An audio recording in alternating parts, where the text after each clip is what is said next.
पुराने समय में एक राजा था जो एक युद्ध में हार गया था। उसके सभी सैनिक मारे जा चुके थे।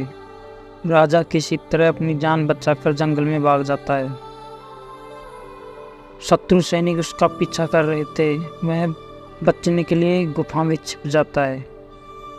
सैनिक राजा को जंगल में खोदते खोदते उस गुफा तक पहुंच गए। गुफा के अंदर राजा को ढूंढा, लेकिन सैनिक उसे ढूंढ नहीं सके। बाहर आकर सैनिकों ने पत्थरों से उस गुफा का दरवाज़ा बंद कर दिया। गुफा बहुत गहरी थी। अंदर की ओर राजा छिपा हुआ था।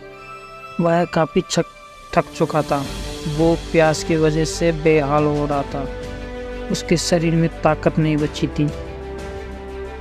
शत्रु सैनिक गुफा के दरवाजे को बंद करके वहाँ से चले गए।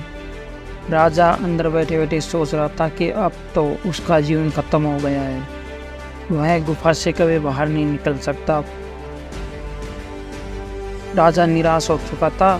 तभी उसकी माँ की एक बात उसे याद आती है। उसकी माँ कहती थी कि कुछ तो कर, यूं ही मत मर। यह बात याद आते ही राजा में फिर से ऊर्जा आ गई। उसने सोचा कि मैं एक बार कोशिश तो कर ही सकता हूँ। मैं एक बार कोशिश किए बिना ऐसे हार नहीं मान सकता। राजा गुफा के द्वार से पत्थरों को उठाने का काम शुरू कर दिया। कड़ी मेहनत के बाद राजा ने बड़े बड़े पत्थर खिसका दिए। किसी तरह राजा ने बाहर निकलने की थोड़ी सी जगह बना ली थी। राजा गुफा से बाहर निकला और अपने मित्र राजा के पास पहुंच गया।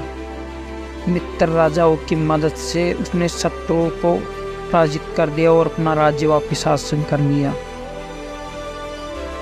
इस कहानी से ये सीख मिलती है कि हमें सफलता मिलने तक हार नहीं माननी चाहिए। जिस पल हम हार मान लेते हैं उसी समय असफल हो जाते हैं। तो हमें कभी हार नहीं माननी चाहिए।